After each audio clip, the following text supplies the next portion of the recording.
দর্শনাতে আন্তনগর যে দুটি সুন্দরবন এক্সপ্রেস এবং চিত্রা এক্সপ্রেস যে যাত্রা বিরতির দাবিতে আমরা আজকে আন্দোলন করেছি। আমরা দীর্ঘদিন ধরে এই আন্দোলন দর্শনবাসী করে যাচ্ছে, কিন্তু ফলপ্রসূভাবে আমরা এখনও পর্যন্ত কোনো এর সমাধান আমরা পাইনি, যার কারণে আজকে আমাদের এই আন্দোলন।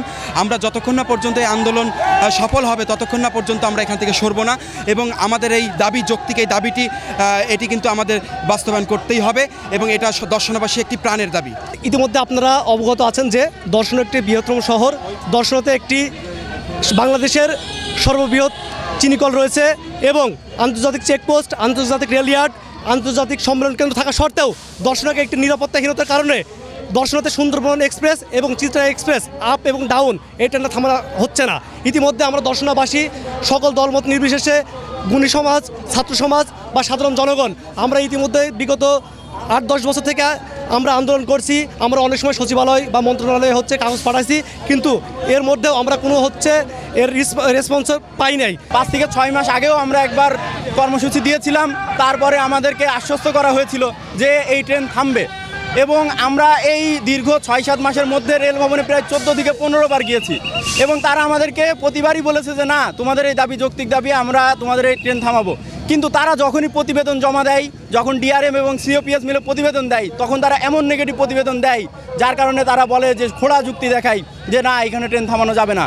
কিন্তু আমরা আরও অনেক ছোট স্টেশন থেকে অনেক জায়গাতে দেখছি যে এই ট্রেন থামছে, এবং আমাদের দর্শনার একটা বাংলাদেশের সর্বোচ্চ রাজস্ব ইনকাম করার একটা জায়গা। এই জায়গাতে যদি ট্রেন না থামে, তাহলে তো রেল উপদেষ্টা যে কথা বলেছিলেন যে রাজস্ব বেশি, যেখানে ট্রেন থামবে সেখানে সেই কথার কোনো যুক্তি থাকে না। যদি আজকের এই কর্মসূচির পরে এই ট্রেন না থামে, তাহলে পরে আমরা এখানে আমরণ অনশনে বসবো যতদিন না পর্যন্ত এই ট্রেন এবং সুন্দরবন সহ চিত্রা, আমরা এখন দুইটাই চাই। দুইটা ট্রেনই যদি রাত্রিকালীন যাত্রা বিরতি না দেওয়া হয়, তাহলে আমরা এখান থেকে উঠবো না, আমরা আমরণ অনশনে বসবো। আমরা দরকার হলে এইখানকার যে টিকিট কাউন্টার আছে সেই টিকিট কাউন্টারে তালা ঝুলিয়ে দিতেও বাধ্য হব।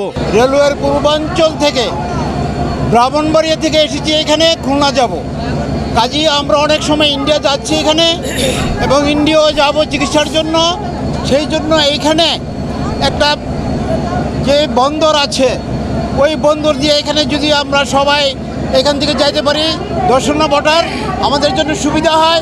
কাজে এই ট্রেনটা এখানে বাধ্যতামূলকভাবে যদি স্টপেজ দেওয়া হয় 2 মিনিটের জন্য, আমি কর্তৃপক্ষকে বলবো, এই দেশের সরকারকে বলবো, যেহেতু একটা গুরুত্বপূর্ণ স্থান এখানে 2 মিনিট স্টপেজ দেওয়ার জন্য। কাজে এখানে সিঙ্গেল লাইন আর অন্য কোনো যাতায়াতের ব্যবস্থা খুবই সহনীয় নয়। বাসের থেকে ট্রেনের যাতায়াত খুব সুবিধা, সেই জন্যই দুর্ভোগ এখন বর্তমানে অনেক দুর্ভোগ হচ্ছে। এখানে অনেক প্যাসেঞ্জার এই ট্রেনে সারাদিনে মিনিমাম 1-2টা ট্রেন থাকে, কাজে অনেক দূর দূরান্ত থেকে মানুষরা আসে। সেই জন্যই আমি লোকাল যাদের আছে তাদের সাথে একমত হয়ে আমি পূর্বাঞ্চলের পক্ষ থেকে দাবি নিয়ে আমি জোর আবেদন করব এখানে স্টপেজ দেওয়ার জন্য রেল কর্তৃপক্ষকে।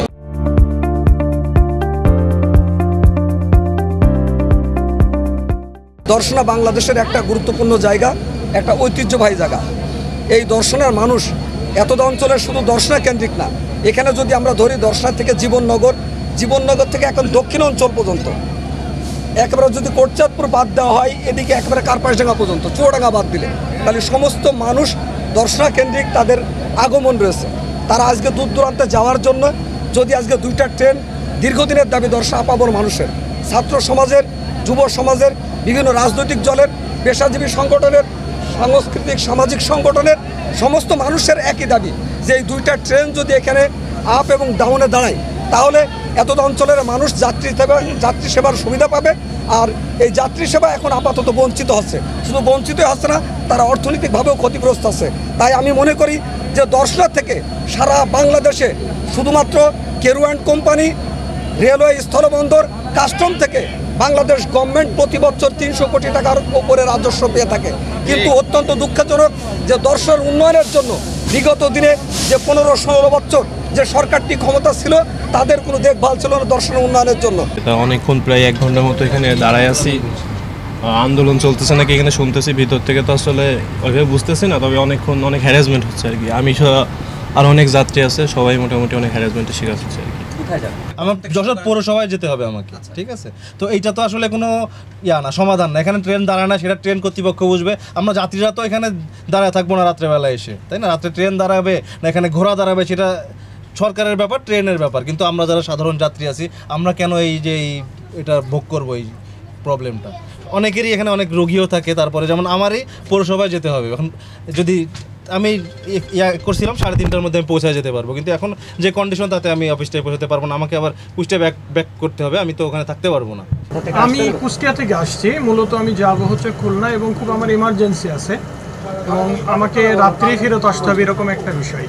অথচ এই যে চুয়াডাঙ্গা ছেড়ে এসে দর্শনায় আসার পরে যে আমি প্রবলেমে পড়লাম, আসলে এর জন্য আমরা খুবই কষ্ট পাচ্ছি। এবং আসলে আমি দেখেছি সব ক্ষেত্রে যে কোনো ব্যাপারেই এই জনগণ মাঝখান থেকে ভোগান্তিতে পড়ে যায়।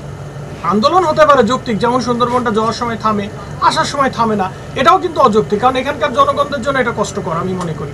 কারণ রাত্রিরে তারা ঢাকা যাওয়ার জন্য এটা যায়, সেখানে এটা তাদের উচিত অবশ্যই থামানো, কিন্তু সেটার জন্য আন্দোলন দরকার আছে। বাট এইভাবে আমরা যে ভোগান্তিতে পড়তেছি এইটা খুবই কষ্টকর।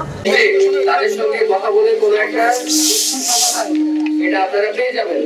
আবারও বলতেছি, আপনাদেরকে আমি আহ্বান করতেছি, আমাদেরকে 7 দিন সময় দেন, জিনিসটা যেন আমরা যথাযথ কর্তৃপক্ষের কাছে নিয়ে যেতে পারি এবং পরবর্তীতে যে ডিসিশন হবে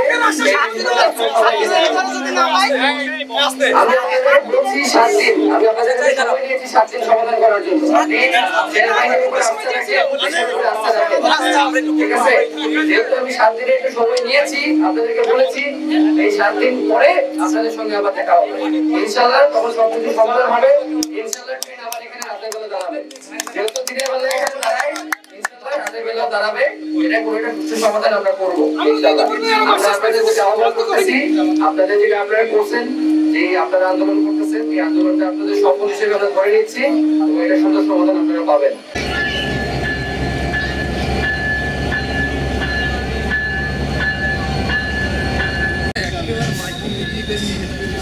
সকাল থেকে বন্ধ টিকিট প্লাস বন্ধ